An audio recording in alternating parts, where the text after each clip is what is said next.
वही तो है उनका लाल श्री गोपाल यशोदा का लाल श्याम सुंदर। सभी गोपियाँ उनके इसी चोरी की आदत से परेशान रहती थी। सदा माखन की चोरी करते थे और जब गोपियों से एकांत में मिलते थे तो किसी की कुंडल गायब, तो किसी का कंठहार गायब, किसी के मोती की माला गायब, तो किसी की मणि की चोरी हो जाती थी। हर रोज गोपियाँ परेशान होती। एक दिन सब गोपियाँ मिलकर एक योजना बनाती जिससे श्याम सुंदर चोर शिरोमणि को अच्छी सबक सिखाई जाए। सब सखियाँ अपने घर से स्वादिष्ट व्यंजन बनाकर ले आती है और बिना कोई बहस की उन्हें प्रेम से खिलाती है। आगे देखते हैं क्या होगा।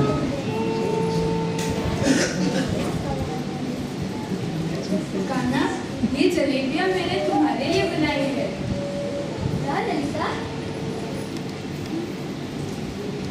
अरे वाह, बड़ा ही स्वादिष्ट है।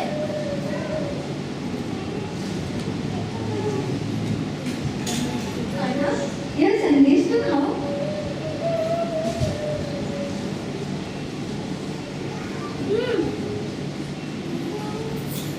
कान्हा, ये कचौरी तो लो।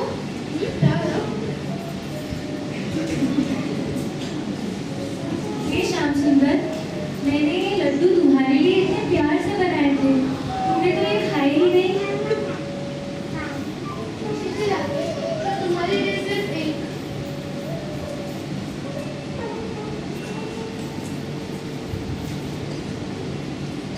कान्हा, यह छाछ तो पी लो, तबीयत अच्छी रहेगी और मेरा पेट पी लो ना, पी लो ना कान्हा।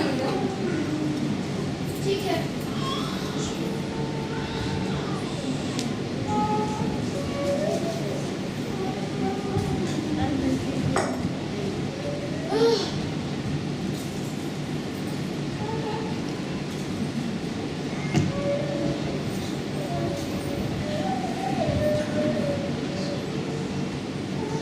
खाने तो मेरा पेट भर गया।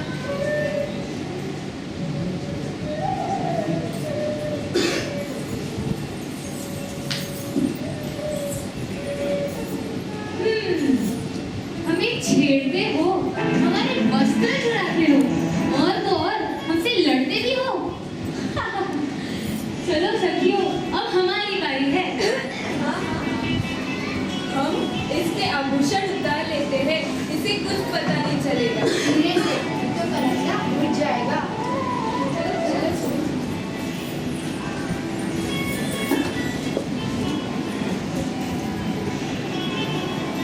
ले लो, सारे आभूषण ले लो, एक भी छूटना नहीं चाहिए। हाँ,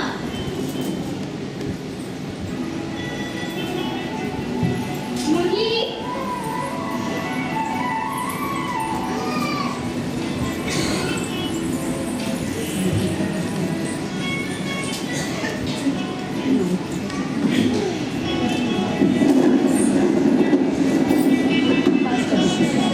ये बांसुरी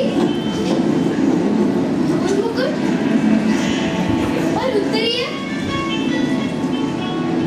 अच्छा, तो ये गोपियाँ समझ रही है कि मुझे कुछ नहीं पता। हाँ, ये ठीक रहेगा। अभी मजा चखाता हूँ।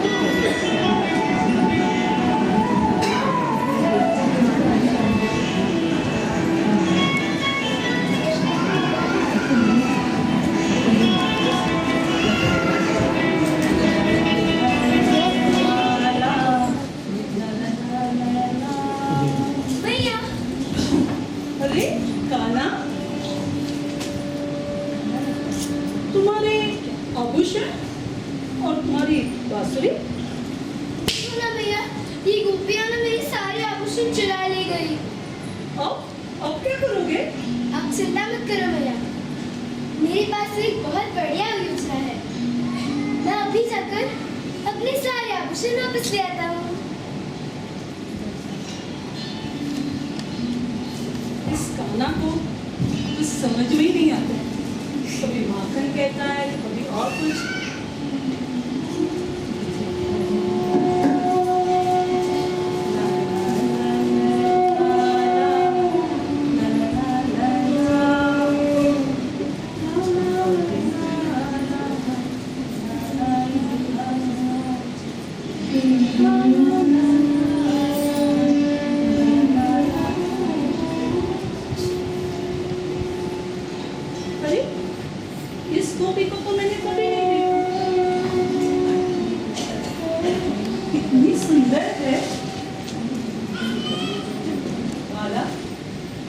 कौन हो? मैं श्यामा गोपी हूँ। श्यामा गोपी? मैं तो कान्हा हूँ। कान्हा? अरे मैंने तुम्हें पहचाना ही नहीं।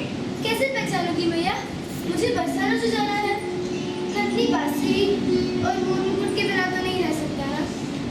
आप बस देखो मैया, मैं बरसाना यूं गया और यूं आया।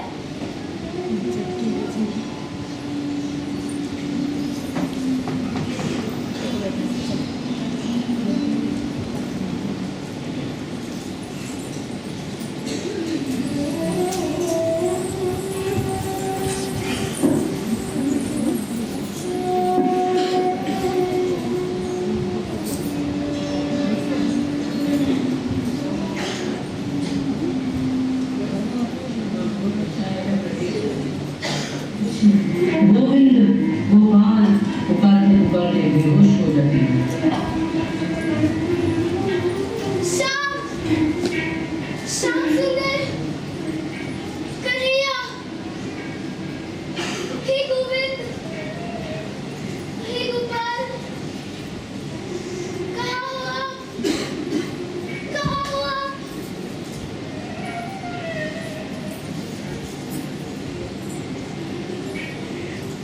हे मधुसूदन, हे दीनदयाल, हे मेरे कान्हा,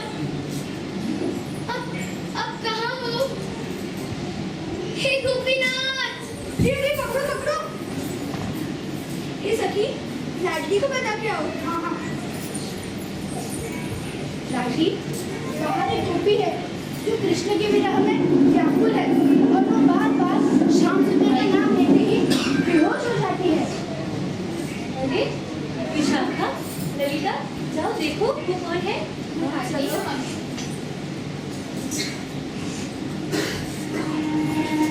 अरे सखी, वो सखी, गोविंद मौत हो सखी, कहाँ से आई हो? हम तुम्हारी क्या सेवा कर सकते हैं सखी? बोलो बोलो। मैं श्यामा गोपी हूँ। श्री कृष्ण के बिना नहीं रह सकती। मैं उन्हें खोजते खोजते वृंदावन से यहाँ चली आई हूँ। क्या आप मुझ दीन पे दया करके मुझे उनके दर्शन करा सकते हैं? हे गोविंद, हे गोपाल! अरे ये तो फिर से बेहोश हो गई। तो फिर से बेहोश हो गई। पर हर ध्यान तो कृष्णा नहीं है। हम क्या करें? सोचते हैं। अरे हाँ, हमारे पास कृष्ण के आभूषण है। हम वह लाडली को पहनाकर इसके सामने खड़ा कर देंगे। हाँ हाँ ये ठीक रहेगा। चलो चलो।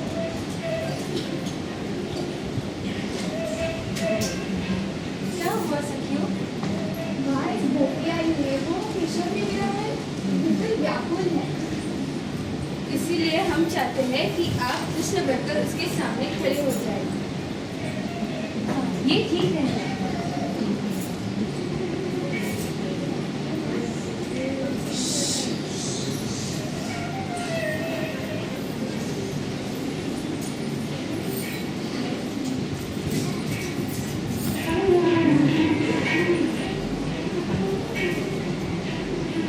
अरे लाडली, तुम तो बिल्कुल श्याम सुंदर लग रही हो। अभी तुम त्रिभंग रूप में खड़ी हो जाओ।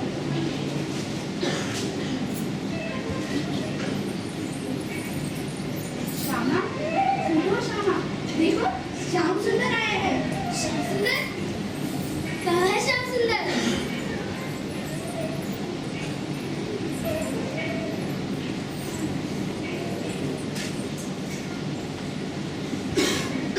देखा? और पकड़ा गया। लाओ, लाओ मेरे आभूषण। अपने आप को बहुत होशियार समझ रही ना? पर मैं भी रंग का लाला हूँ। तो मुझे सबक सिखाने चली, पर खुद ही पकड़ी गई।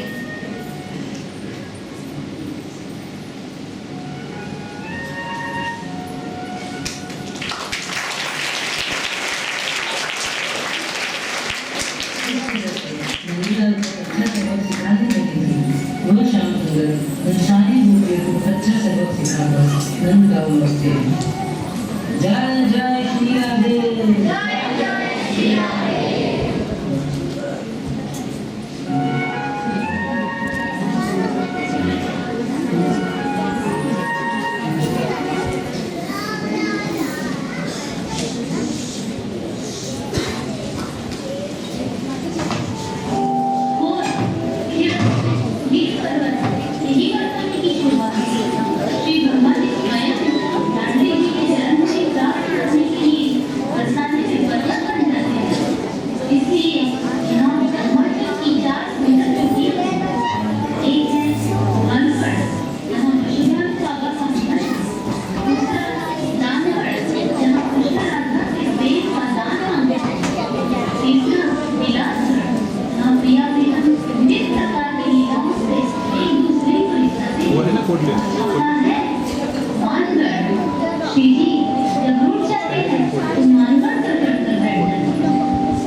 चंद्रमा के समान है।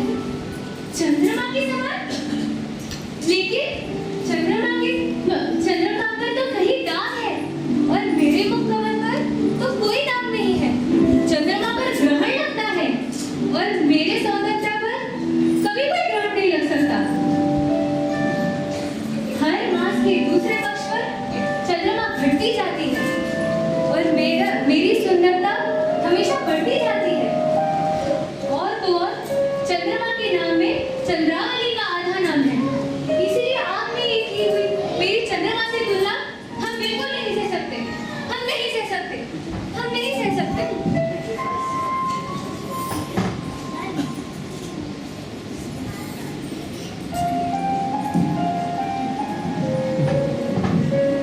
मान करके माननीय राजा मानगढ़ पे बैठ जाते।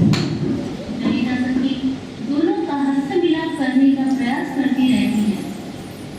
सभी सखियां प्रयास करती हैं कि किसी भी तरह वृषभानुनंदिनी मान जाए, लेकिन वृषभानुनंदिनी नहीं मानती और वैसे ही रूठी रहती है। श्याम सुंदर बड़े दुखी होते हैं, रोते हैं, गिड़गिड़ाते हैं, पैर पड़ जाते हैं। बहुत प्रयास होता है, लेकिन राधा रानी ऐसे ही मान में बैठी रहती है। कुछ देर बाद ललिता सखी श्याम सुंदर की कान में कुछ कहती है और वो सुनकर श्याम सुंदर तुरंत ही वहां से चले जाते हैं। थोड़ी देर बाद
बिहारी लाल जी की जय।